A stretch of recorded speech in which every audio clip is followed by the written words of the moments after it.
Hello and welcome to our first Cybersafety for Parents podcast. I'm Jo Vaughan and I'm from Life Education. I'd like to welcome Brett Hanneth from Intel Security and Alex Merton McCann, better known as Intel Security's Cyber Mum. Thanks, Jo. Since 2012, Life Education and Intel Security have partnered together to provide education to children, teachers, parents and carers around the topic of cybersafety. So far, in 2016, over 55,000 children have benefited from Life Education's two cybersafety modules, Be Cyberwise and It's Your Call, developed in partnership with Intel Security. These modules were recently accredited by the Office of the Children's E-Safety Commissioner. We are very happy to announce that this means that Life Education is a certified provider of online safety programs in Australian schools.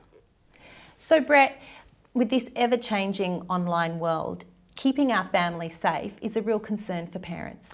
And it probably should be. And if we have a look at recent studies, it shows that 80% of how children learn to be safe online comes from their parents. So we really need to understand what the risks are out there today, and they're changing, right? Some of them we know, some of them we don't. And I think in this session, we really want to explore what is out there and how to avoid them or cope with them. Absolutely. I mean, the internet's a huge place, it goes without saying. So if we can actually do our bit to help parents, help their kids navigate it, then I think, something wonderful will happen. And what we've done at Intel Security, we've just conducted some research over the last 2 years. It's called Teens, Tweens and Technology. Probably the title gives it away as to what we were looking for. But really what we're trying to better understand is how parents and children, what their attitudes are to and how they're actually behaving online. And what we found was some really interesting statistics, to be honest. What were your findings from the study? Look, there were some real eye-openers, yeah? Almost 1 in 3 children actually hide their online activity from their parents, yeah? So that's the first one. The second one is that when children actually do go online, they don't necessarily understand the risks that they put themselves at.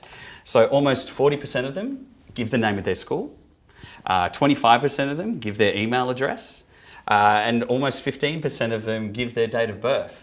And if you think about those statistics, it helps people target them, right? They physically know their school, where they're at, their date of birth, then they can actually start to be targeted. That's a little bit worrying. The other things is parents are seeing that almost about 50% of parents are seeing cyberbullying. And what's probably more disappointing is 16% of children are actually reporting being victims of cyberbullying. So there are some interesting statistics, but some worrying statistics in there as well. And not a week goes by where there's not another app or another platform or another sort of talk of another social media platform.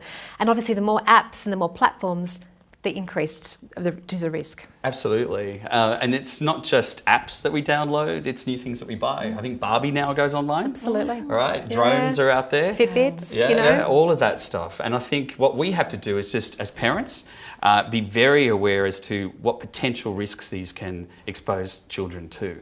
And coach children, because they're not always in the best place to understand what these risks are and how to avoid them. Absolutely. So Brett, what is the worst thing that can happen online? Well, the survey of the parents and children, and we interviewed over 1,000 of them, 500 parents, 500 children in Australia. And really what they were sharing with us is the sharing of personal information is one of the worst things that can happen online, yet they were still doing it.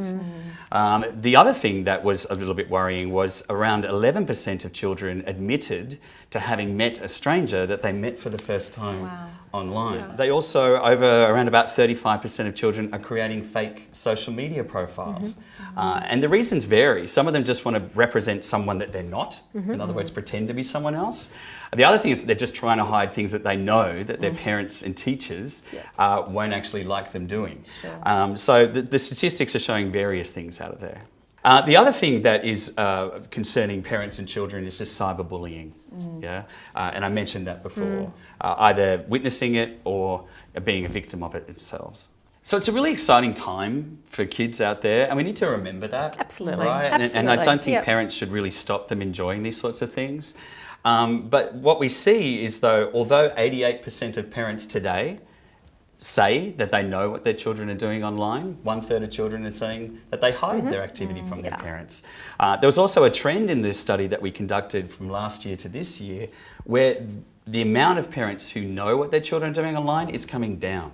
Right. Right? So parents are admitting that they're taking either less care or because children are now more mobile, they just don't have the availability. The other thing, the situation out there is that they're getting exposed to new technology at school, right? Absolutely. Kids have tablets, they have laptops, and I think parents really need to understand these new technologies, discuss them with children, even get kids to explain to them what they are and how to use them. They can be the teacher as opposed to the other way around. So Alex, do you have any tips for parents? Yeah, absolutely. There are a few things as parents we can do to help our kids navigate the cyber world. The first thing to do is really connect with your kids. Keep the lines of communication open. The second thing is to try and stay abreast of the devices your kids are learning. And the other thing as well is that to just hone in on that message about reputation and your digital reputation. That's right. Because we all know that once something is online, it's there for good, it's permanent. And I think that, kids in the heat of the moment don't always appreciate that when they're posting. So keeping that message going is really, really important. So the last point, and probably the most important point, is to stay calm, which is very, very hard as parents to do.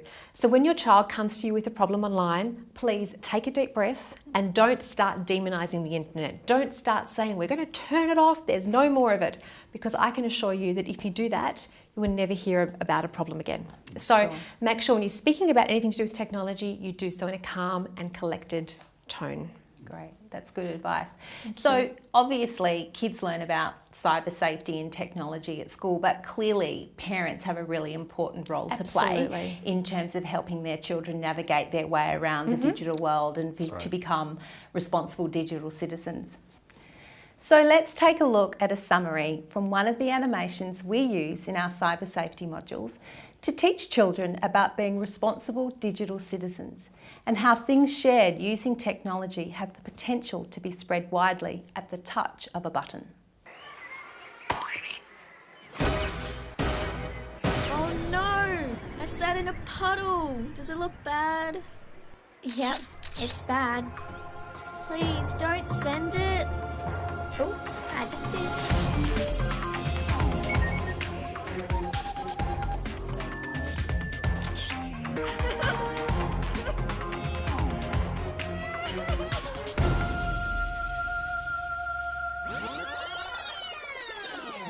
Emma, no! Please, I know it's funny, but no, anything could happen. Okay, I won't. I guess I wouldn't want to post if it was me. Perhaps the most important thing for parents to know is if they or their children experience offensive behaviour online, what do they do about it? Well, that's a really good point, Brett. And the Office of the Children's E-Safety Commissioner website have a really good process to find out information about that. And as you can see on the screen, you can see the process that people need to go through if they want to report any illegal or offensive content that they see online. Right. The Office of the Children's E-Safety Commissioner website has a range of helpful resources to help keep your family safe online. Watch their Chatterbox series for tips on cyberbullying, selfies, digital reputation and much more. Thanks so much, Brett and Alex, for your time today. It's been really helpful. No, it's been great being here, Jo. Thank you. Real pleasure. Thanks, Jo. Be sure to visit the Life Education resources to find out more about our cyber safety modules and access some great parent resources in the links listed below. Join us in the next session to discuss how and where children spend their time online. Keep the conversation going with #CyberSafety. Thanks for watching.